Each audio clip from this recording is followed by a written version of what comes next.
Mi raccomando, signori e signore, qualunque cosa succeda, non dite rotoballe.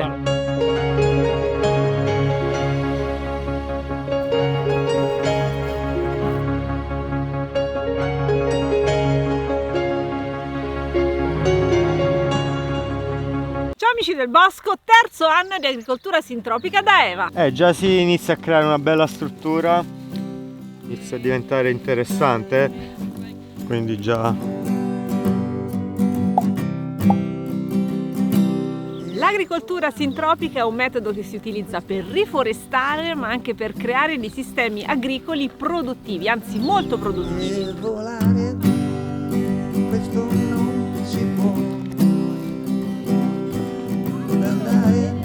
Un po' alla volta l'agroforestazione sta iniziando a prendere piede in Italia e soprattutto tante aziende si stanno mettendo in gioco per provare in qualche modo a cambiare un po' l'approccio alla nostra visione, perché ormai il nostro pianeta è in continua evoluzione, i cambiamenti climatici lo dimostrano, e pensare di continuare a coltivare allo stesso modo di come si faceva 20-15 anni fa è ormai quasi impossibile.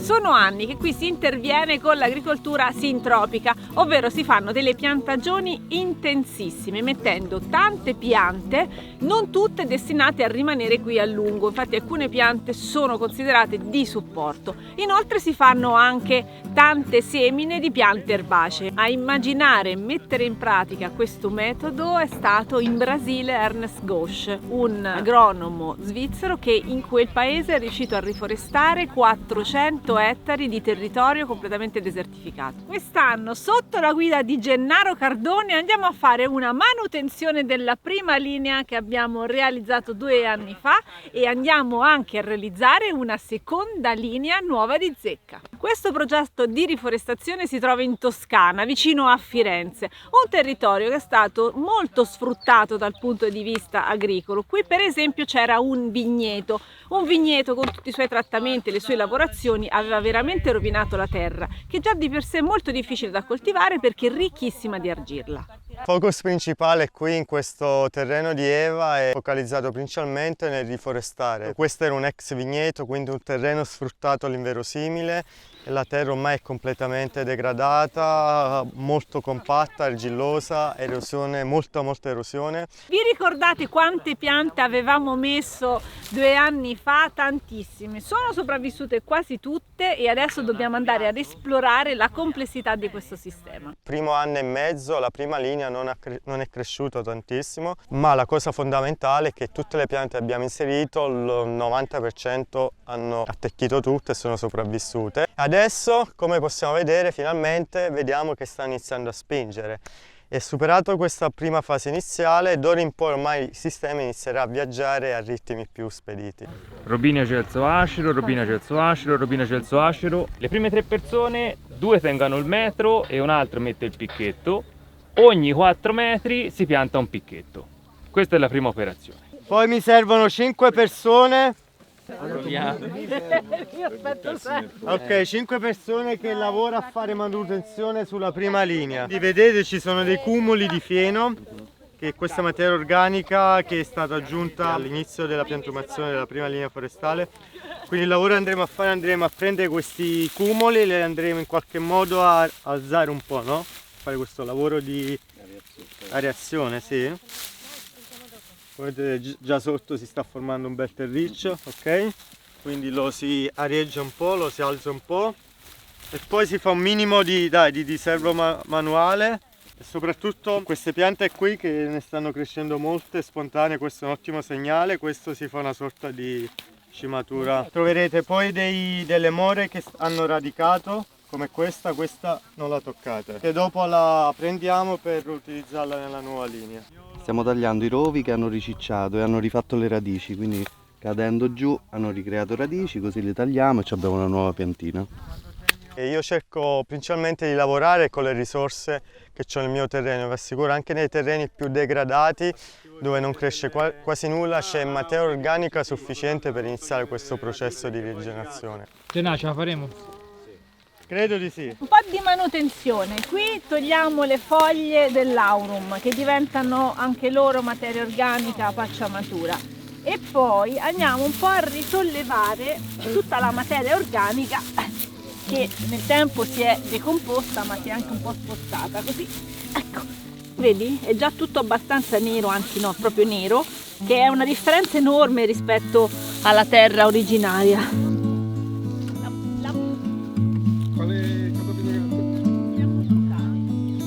Dobbiamo fare come le pecore, dobbiamo brucare.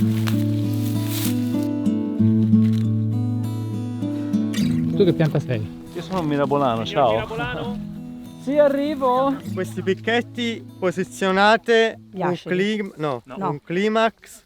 Qual è il climax? Abbiamo Il noce, noce, si è detto noce, quercia, leccio. Nel solco pronto stiamo posizionando le piante nella giusta posizione, vanno messe molto vicine, avremo alla fine non più di 25 cm tra una pianta e l'altra e quindi prima di cominciare a coprire e di interrare le mettiamo tutte in posizione. Sto facendo una doppia operazione, azione di disturbo sulle piante aromatiche, quindi salvia e poi vedremo anche il rosmarino. Nel frattempo prelevo queste che sono delle talee che proveremo a mettere a terra.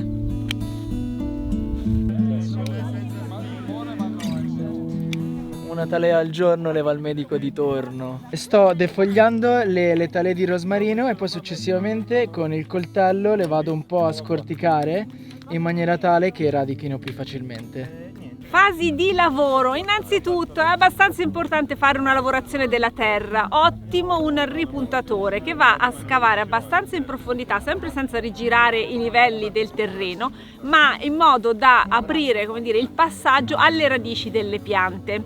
Non è male poi anche fare un solco, come abbiamo fatto in questi giorni, che aiuti poi la fase del trapianto. E come avete potuto osservare anche voi in questi giorni, il terreno qui è completamente compatto, argilloso e ormai con questo, già dopo le piogge, adesso è arrivato un po' di caldo, già si è completamente indurito il terreno.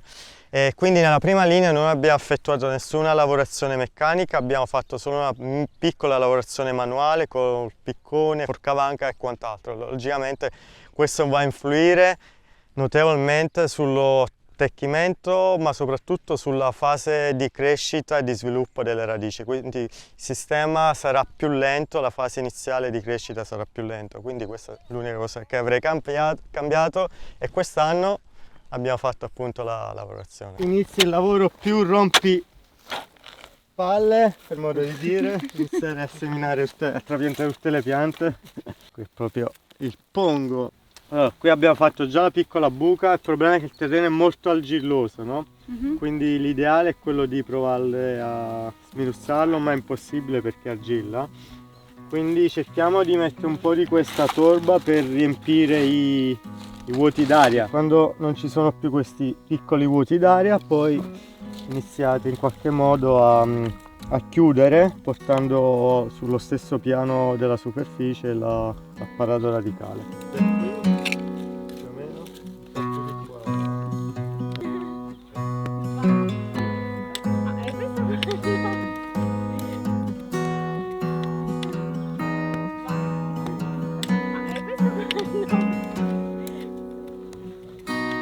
Sto facendo la cosa più bella che c'è, sto mettendo delle piante a terra.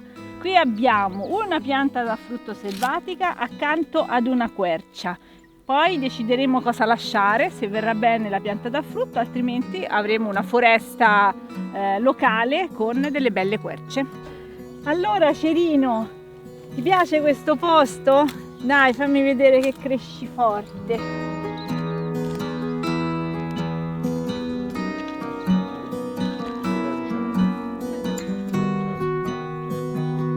Si stabilisce prima, attraverso le proprie valutazioni e poi realizzando una mappa, quali piante inserire. Alcune piante sono destinate a rimanere a lungo, altre sono piante di supporto che verranno gestite nei primi anni di impianto proprio per aiutare le altre piante, soprattutto attraverso le loro radici. E abbiamo utilizzato diverse tipologie di piante, abbiamo un po' imitato il primo sesto di impianto fatto 2 anni fa. In questi 2 anni di osservazione già abbiamo capito quali sono le piante che ormai si adattano in quest'area, in questo contesto, in questa situazione climatica, quindi in qualche modo l'abbiamo ripetuta, migliorandolo un minimo e aumentando anche di più la densità. Quindi abbiamo utilizzato come piante arboree del primo step alla successione ecologica acero campestre e robinia.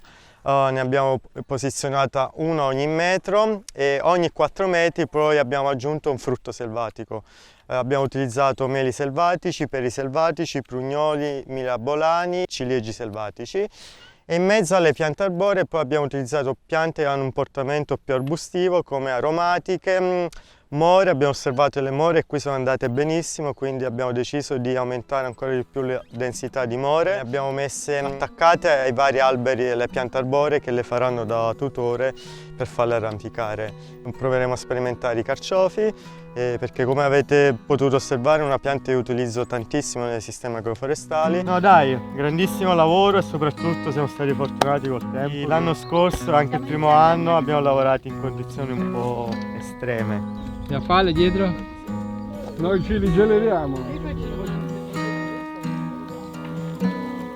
Per favorire il loro attecchimento, ma anche per ottimizzare le risorse dell'acqua, che in questo caso è soltanto acqua piovana, si fa una bella pacciamatura. Una pacciamatura particolare, si creano praticamente 2 cumuli lungo la linea di materiale organico destinati a rimanere per un po' di tempo fino a che non si saranno del tutto decomposti. Questi costituiscono quasi una specie di nido che protegge le piante. Diciamo questa protezione, questa sorta di pacciamatura è molto importante all'inizio perché, come potete vedere, qui abbiamo dovuto fare una lavorazione al terreno, quindi abbiamo ancora un terreno spoglio, incolto, non inerbito.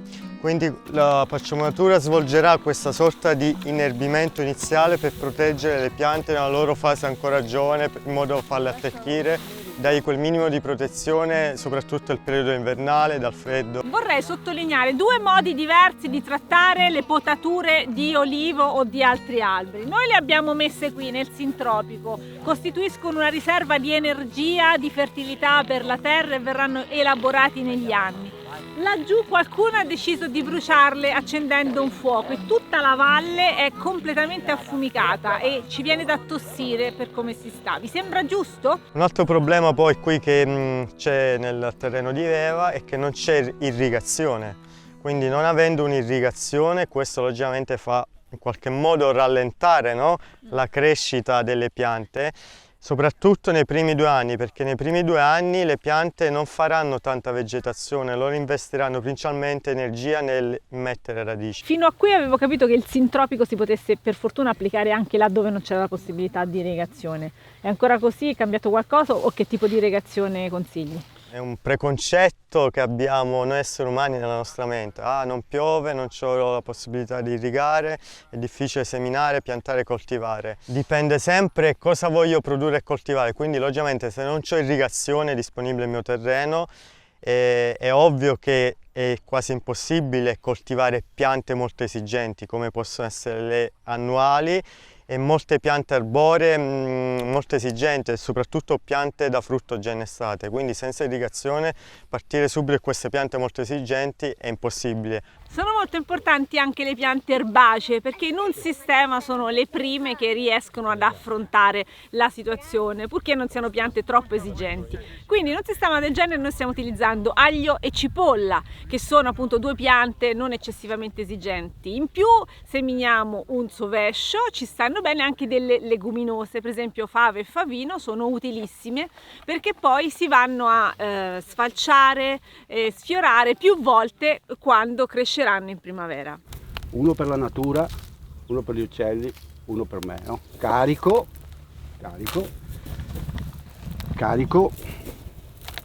e do l'impulso. Facciamo in modo che quello che è infinito, quello che è indefinito, diventi materiale.